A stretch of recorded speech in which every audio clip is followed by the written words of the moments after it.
Donc, bonjour!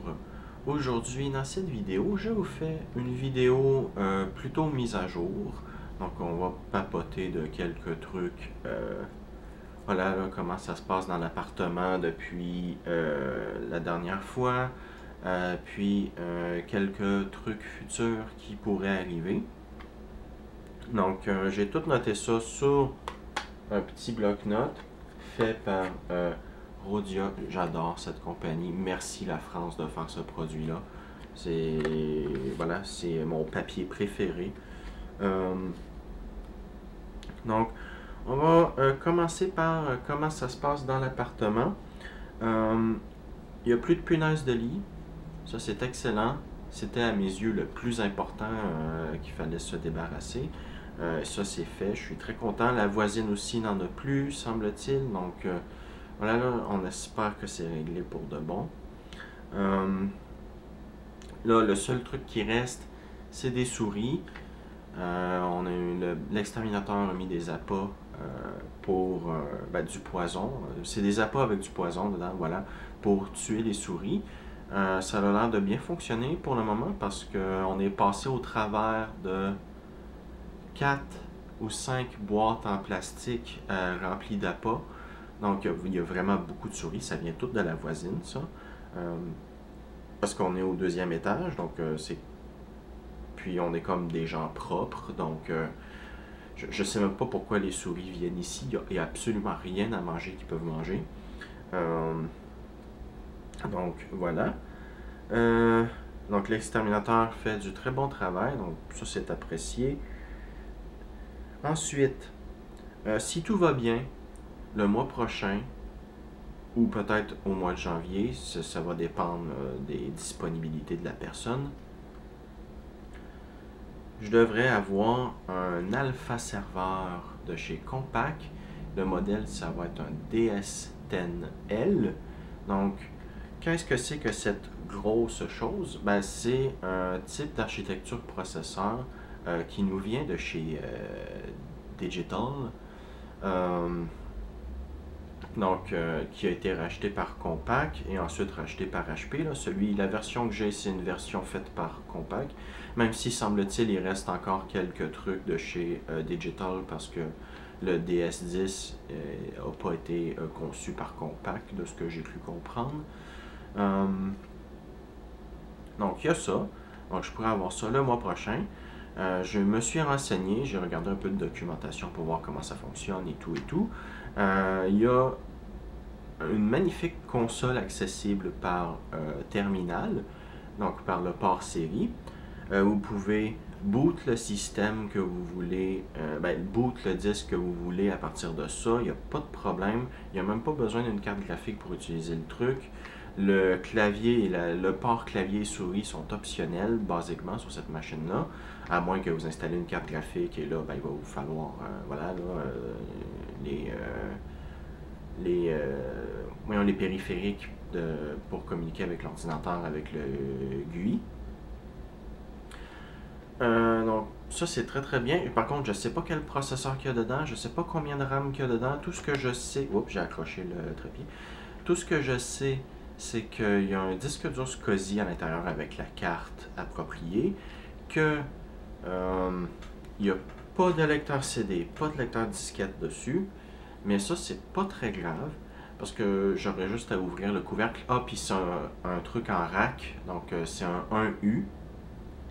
Donc j'aurais juste à ouvrir le couvercle et il est supposé d'avoir deux ports IDE dessus. Donc je pourrais brancher un lecteur de CD en IDE dessus pour installer le système d'exploitation que je désire.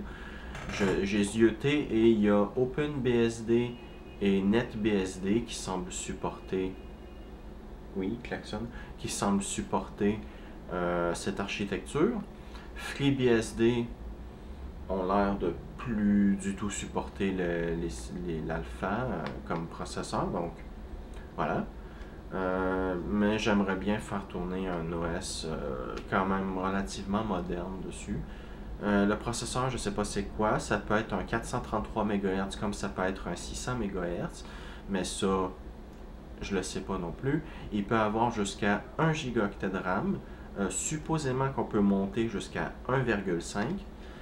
Je peux vous dire que ça utilise des barrettes de mémoire. Je crois que c'est SDRAM tout à fait standard. Sauf qu'il faut qu'il y ait de l'ECC dessus. Mais si, à part de ça, c'est des barrettes de RAM tout à fait standard pour PC.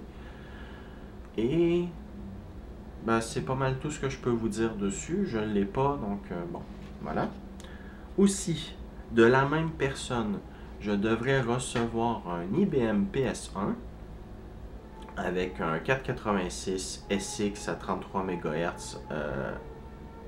Oui, Frine. Voilà. Avec un 486 à 33 MHz, avec un 486 SX, pardon. Donc, je prends cette machine-là plus pour avoir un 486 de plus. Voilà, je ne vais pas le cacher. J'ai pas de 486 SX dans ma collection. Donc, ça va faire ça de plus. Il y a supposément 16 mégaoctets de RAM, un disque dur IDE, un lecteur CD et un lecteur de disquette. Donc, grâce à ça, avec mes cartes d'extension, je devrais pouvoir acheter une carte son, une carte Ethernet, et ça devrait être bien. Et il fonctionnait la dernière fois qu'il a été testé, puis ça c'est pas très longtemps, il était en fonction dans un, je crois que c'est un Makerspace, qui était en fonction pour fournir, je sais plus trop quel service, là, rétro pour je sais plus trop quoi. Donc, il y a ça. Ça va être dans le même paquet. J'espère que le postier va monter les escaliers pour venir me livrer ça, parce que j'ai pas envie d'aller au bureau de poste, aller chercher une boîte avec 2 ordinateurs dedans. Donc, on verra ce que ça donne.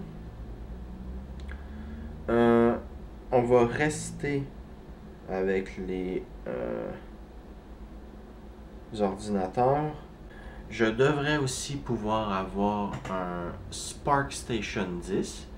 Donc ça c'est un ordinateur de chez Sun.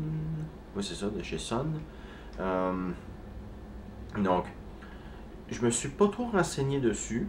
Je vais essayer de pas trop me divulgacher l'ordinateur. Je vais commencer à lire dessus quand que je l'aurai, parce que c'est pas une garantie que je vais avoir l'argent pour le payer le mois prochain. Parce qu'il y a quand même une âme charitable que j'ai discuté avec, qui a dit qu'elle allait tout simplement me l'envoyer pour le prix des frais de livraison. Donc ce qui est excellent pour un SparkStation 10, parce que c'est, je crois que c'est 200$ canadiens et plus sur eBay, ces machines-là. Ça, c'est sans compter les frais de livraison. Donc, c'est très bien.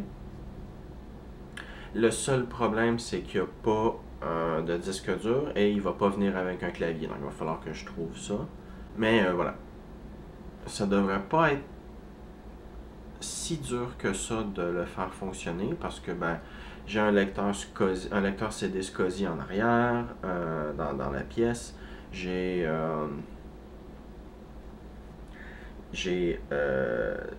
plus de disques durs SCSI avec moi. Tous les disques durs, ou presque, sont stockés dans un garage pour l'hiver.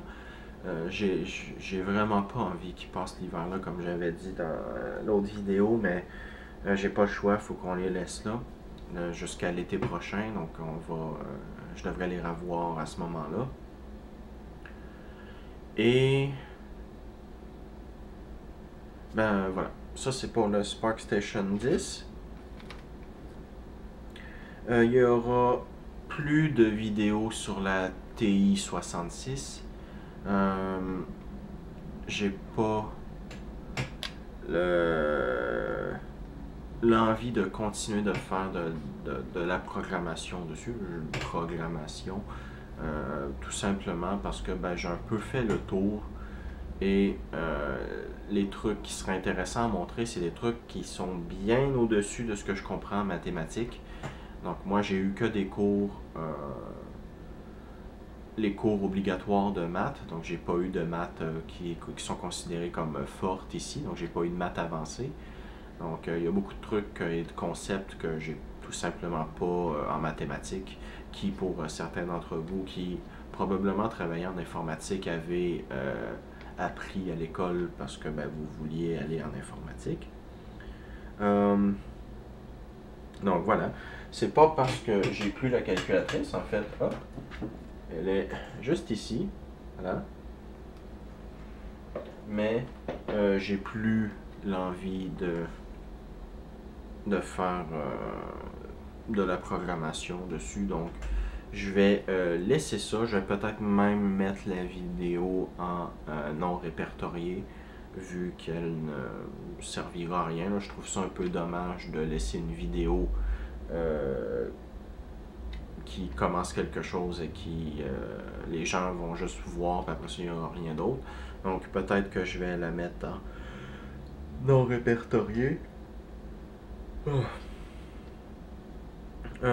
Mon téléphone que j'utilise pour faire les vidéos à l'habitude, c'est un LG Q6. Voilà. Sauf que, d'un coup, il y a quelques semaines, j'ai remarqué que la batterie durait 2 fois moins longtemps. Donc, le téléphone va durer encore le temps qu'il faut pour enregistrer une vidéo, mais ça commence à drainer beaucoup la batterie. Je ne sais pas combien de temps je vais pouvoir tenir ce téléphone-là pour enregistrer des vidéos. Donc ça se peut qu'à un moment donné, je retourne sur le Galaxy S4, mais je crois qu'il y a encore un problème de micro avec, donc je sais pas trop. Puis les caméscopes sont quand même assez chers encore, donc je vais demander à un ami je sais qu'il a un caméscope mais qui l'utilise plus. Je vais lui demander s'il peut me le revendre là, pour un bon prix. Donc on verra ça. Mais là, disons que j'essaie d'éviter de faire des vidéos avec le téléphone parce que ça draine la pile, puis j'ai pas envie de trop le recharger.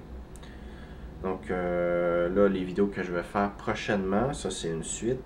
Je vais faire une prochaine vidéo encore sur le Vortex 86 DX2. Je vais vous montrer comment installer Windows 3.1 ou 3.11. Je sais plus c'est lequel que je voulais faire.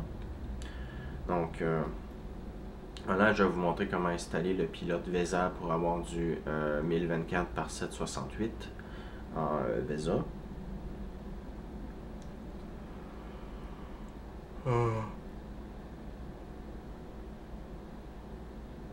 Ouais.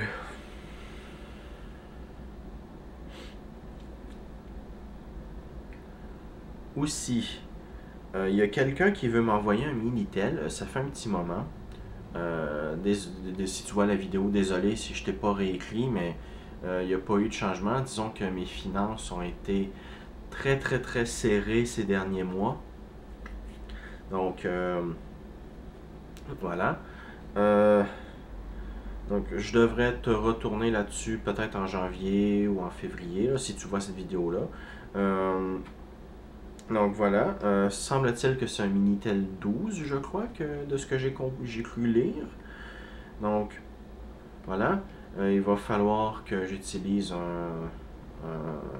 peut-être un onduleur là, pour convertir le signal en 240 Hz, oui 240 Hz, 230 volts et 50 Hz.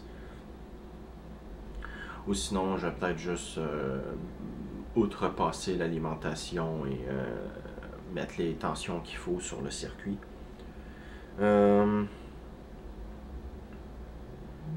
J'ai un nouvel ordinateur portable. Hop. Il s'agit, voilà, d'un Dell Inspiron, Dell Inspiron N5040. Donc, hop, voilà. Donc, un beau petit portable avec 8 Go de RAM, Je vais peut-être changer le processeur pour un qui est plus puissant. Probablement un i5.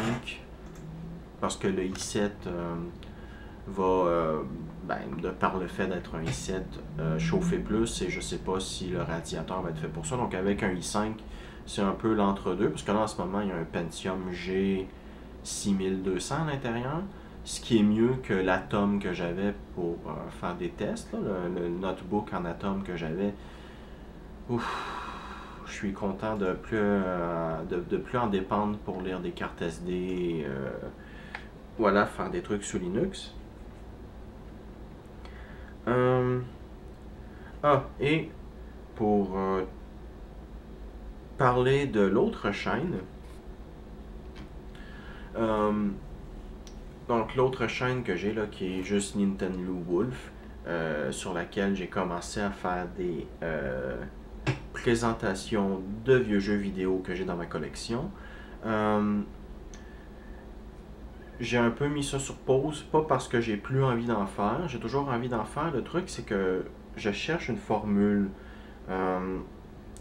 Je sais pas trop comment le faire, parce que là, en ce moment, disons que mes vidéos ressemblent quand même beaucoup à ce que faisait CGR à ses débuts sur YouTube. J'aimerais ça que ce soit un petit peu plus... un petit peu différent de ça. Parce que voilà, là, j'aimerais ça que ce soit un peu différent. Puis ça se voit quand que je fais les vidéos que je lis du texte. Donc j'aimerais ça, changer ça. Aussi, je me demande si je vais enregistrer sur VHS ou faire ça en 4 tiers, faire du montage linéaire ou par exemple avec des périphériques là, pour faire de l'édition vidéo sur VHS en composite et tout ça. Est-ce que je fais des scripts ou pas? Donc, c'est toutes des questions que je me pose. Voilà. Donc, je vais essayer. Là, je suis en train de prendre des notes pour le prochain jeu que je veux faire, là, qui est Berserk sur l'Atari 2600. Je vais changer quelques trucs. On va voir là, si ça va être mieux. Je vais prendre des notes plutôt que de tout écrire le texte. On va voir ce que ça va donner. Parce que j'aimerais ça que la vidéo dure quand même 5 minutes. Donc il va quand même falloir que je prenne des longues notes pour certains passages, là, surtout les passages historiques. Parce que j'aime ça parler un petit peu historique dans une section de la vidéo, là, pour dire l'année que le jeu est sorti, qui l'a fait. Même si pour beaucoup de jeux Atari, c'est compliqué à trouver. Voilà, là, dire si il a été populaire ou pas, si il a fait quelque chose de spécial ou voilà. Donc, il y a ça. Donc, on verra ce que ça donnera. Aussi, j'ai continué un peu de lecture. C'est bien, j'en ai fait moins que ce que j'aurais voulu, là, mais j'aimerais ça me remettre à lire plus qu'avant. Donc j'ai continué de lire du contrat social de Rousseau. J'en suis à peu près à la moitié de lu. Voilà. C'est un peu ennuyant, je ne vais pas vous le cacher, mais je ressens que ce texte est important à avoir lu pour comprendre autre chose, en fait. C'est pour ça que je garde le signet dedans pour continuer de le lire, même si je le lis un peu lentement. Mais voilà. Donc, il y a ça. Jusqu'à présent, il y a certains trucs que je suis quand même assez d'accord avec Rousseau, même si, bon, il parle de Dieu et tout ça. C'est un peu des trucs que je suis pas vraiment d'accord. Pourquoi parler de Dieu? T'en as pas vraiment besoin dans ton explication. Le prochain livre, c'est un livre que j'avais commencé à lire il y a des années. Vous pouvez voir, il y a encore le bout de papier pour dire là où j'en étais. Je vais le recommencer du début. Il s'agit de Chrétien de Troyes, Perceval ou le roman du Graal. Donc, excellent. Je me souviens que j'avais eu une excellente expérience de lecture. Donc, je vais juste reprendre du début et le relire. Donc, ça, c'est pour côté lecture. Voilà. Et le dernier truc que je regarde, oui, c'est le dernier truc.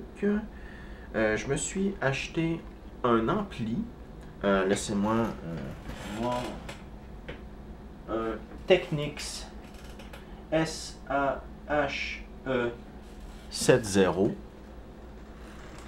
Bon, c'est un ampli quand même, je sais pas, le moyen de gamme, quelque chose du genre. Pourquoi je me suis acheté ça? Parce que j'en avais assez de la sortie audio parasitée de mon PC. Et vu qu'il y a une sortie SPDIF, ben voilà, j'ai branché un câble optique, puis excellente qualité de son, plus de parasites. L'ampli a un signal, un ratio de signal de bruit de fond de moins 75 dB. Ce qui est pas ouf, mais c'est infiniment mieux que la carte son. Pardon. La carte son intégrée dans le PC. Donc, voilà, c'est beaucoup mieux. Voilà. Il supporte le DTS, le Dolby Pro Logic 2. Donc, si jamais je veux me faire un petit cinéma maison, ben, je peux, mais je vais probablement garder ça en stéréo. J'ai pas de haut-parleur de brancher dessus, seulement des écouteurs. Donc, j'ai désactivé le haut-parleur avec le bouton haut-parleur. Mais, excellent. Il m'a coûté que 60$, donc ça, c'est bien.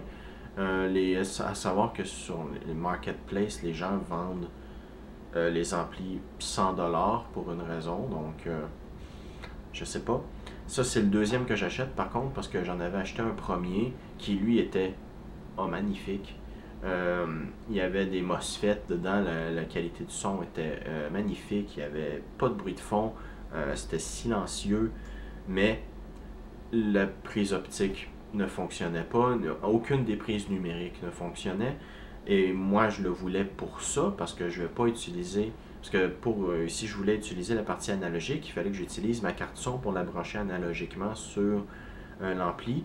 Sauf que, ben, comme je vous ai dit, ma carte son est parasitée, il y a du bruit de fond, c'est horrible. Donc, voilà, donc je l'ai retourné.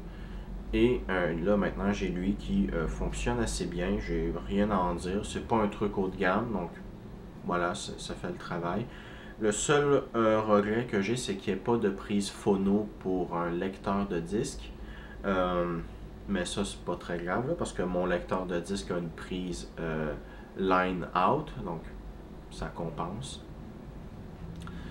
Et je crois que c'est pas mal tout. Donc, en espérant que vous avez apprécié cette vidéo, et à la prochaine.